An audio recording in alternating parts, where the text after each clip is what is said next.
안녕하세요. 느스와 사람들입니다. 대통령실이 후쿠시마산 수산물이 국내로 들어올 일은 결코 없을 거라고 밝혔다지요.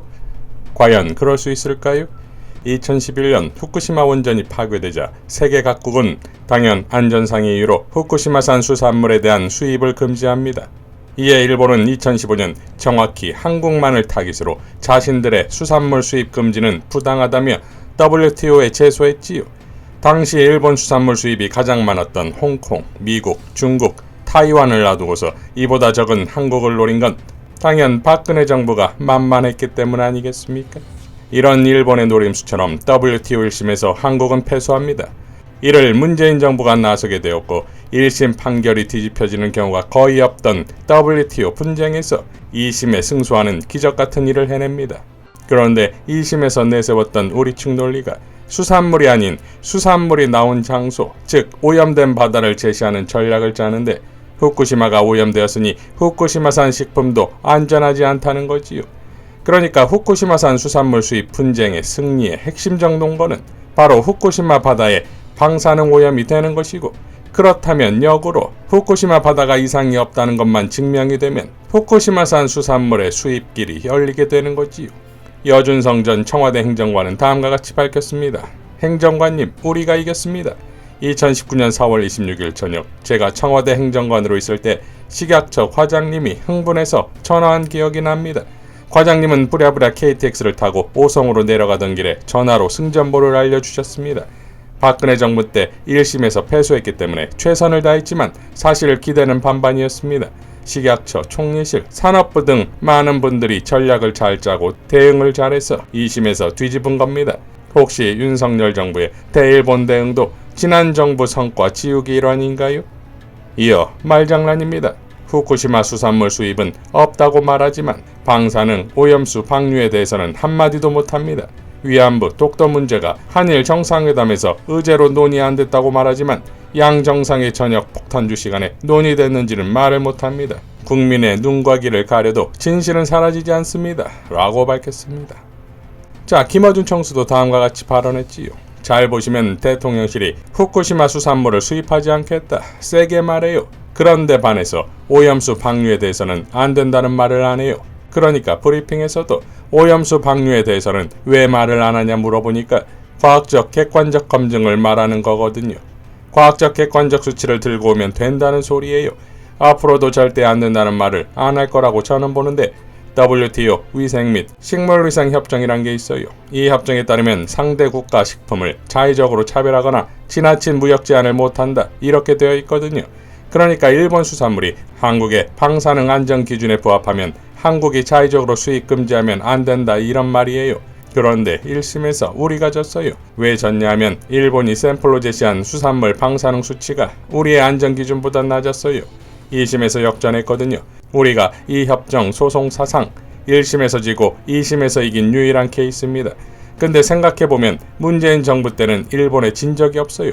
그때 우리 논리가 뭐였냐면 식품 그 자체는 보지 말고 그 식품을 둘러싼 환경, 생태까지 고려해서 잠재적 위험을 검역해서 걸러내야 한다.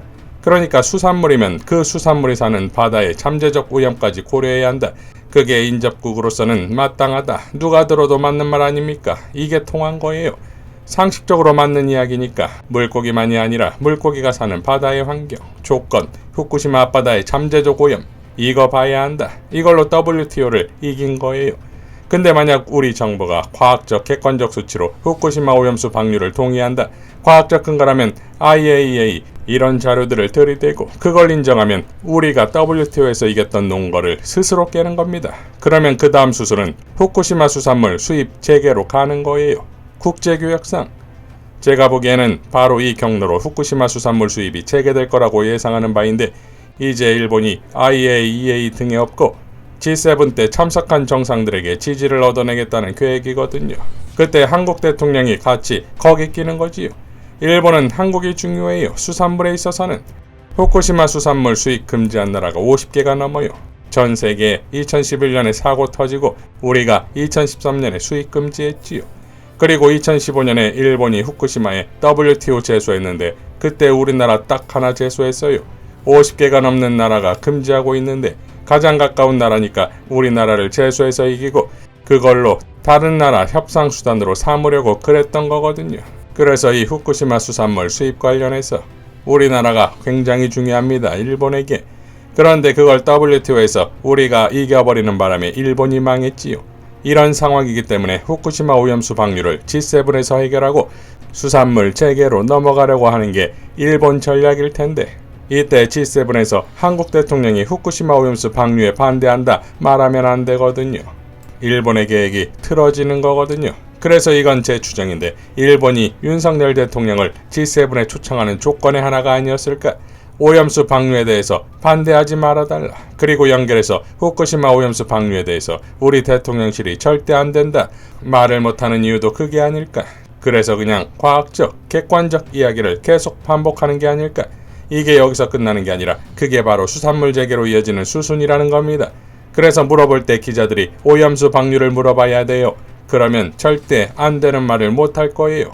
대통령실에서 계속 과학적, 객관적 얘기만 할 겁니다. 라고 발언했습니다. 자, 그러니까 대통령실이 후쿠시마산 수산물 수입을 안 한다는 것이 중요한 게 아니라 후쿠시마 바다의 방사능 오염이 중요한 것인데, 대통령실은 후쿠시마 오염수 방류에 대해선 과학적으로 안전하다는 증명이 있어야 하고 정서적으로도 실제로 안전하다고 느껴야 한다.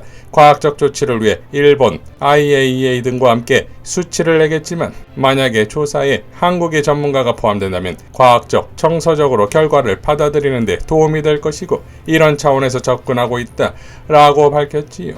IAEA는 이미 일본의 자금력에 의해 기울어진 조직이고 특히 핵마피아에 의해 후쿠시마 오염수는 이상이 없어야 하는 상황이고, 그러니 경이 말하는 안정성의 측정이랑 일본과 또 하나의 일본과 그리고 경정권 하에서의 한국 전문가가 결과를 내면 되는 것이니 그 결과는 뻔한 것이 아니겠습니까? 이러니 일본에서 스가를 만난 경이 후쿠시마 원전 오염수 해양 방류 문제에 시간이 걸리더라도 한국 국민의 이해를 구해 나가겠다는 취지로 말했다는 거 아닙니까?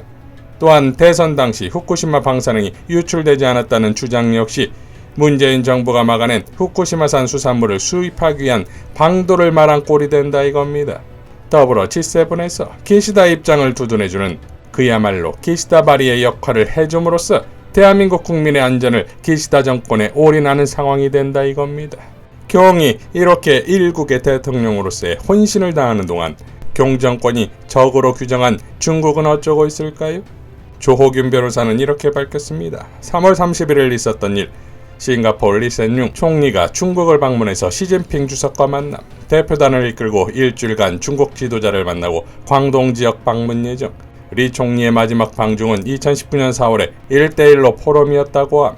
스페인 산체스 총리가 시진핑 주석과 회담, 시진핑한테 젤렌스키 대통령과 만날 것을 제안, 중국 관광객이 스페인에 많이 오게 해달라고, 또 스페인산 농산물 더 많이 수입해달라고 요청.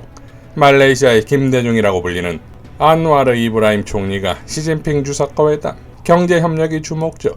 전임 마하티르 총리가 2018년 중단한 쿠알라룸푸르, 싱가포르 고속전철에 대한 중국의 지원을 요청함.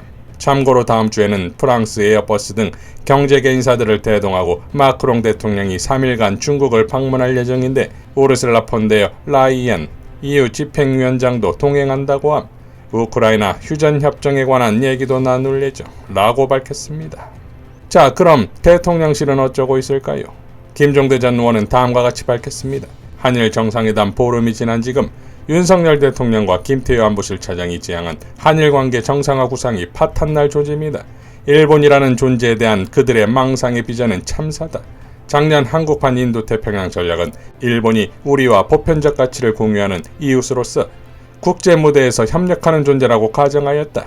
일본이 글로벌 강자로서 자유와 인권, 법치주의를 지향하는 민주주의 국가라고 규정하면 찬란한 미래로 통행할 이웃이 된다. 그런데 한일 정상회담을 하고 나서 일본은 우리와 가치와 이념을 공유하는 국가가 아니라 주변 국가와 영토 분쟁을 불사하고 자신들의 이익을 강요하며 역사에 대한 거짓말을 하는 국수주의에 머물러 있음이 확인되어 버렸다. 대국을 지향하는 일본은 대등한 관계로서의 한일 관계 개선을 원하는 것도 아니다. 연일 윤 대통령을 놀려먹고 조리돌림하는 정부와 언론, 정치인들의 행태는 한국은 열등한 존재라서 두들겨 패고 괴롭히는 학교폭력 가해자 이미지와 비슷하다.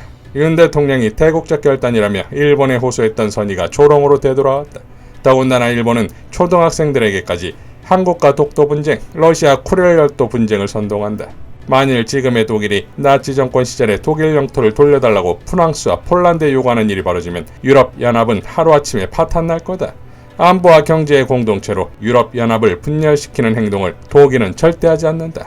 그런데 지금 일본은 거침없이 영토 분쟁에 뛰어들 채비를 갖추고 있다. 지금 일본은 윤 대통령의 임기 중에 독도 분쟁을 정리하겠다는 건데 이건 노골적인 침략이다. 이런 일본은 중국이 대만을 위협하고 남중국해로 팽창하려고 한다고 비판할 자격이 없다. 중국이 하는 행동이나 일본이 하는 행동은 똑같은 힘에 의한 현상 변경, 즉 수정주의로 의심받을 만하다. 이런 일본을 민주주의 선진국으로 칭송하고 선의를 기대한 결과는 참혹했다.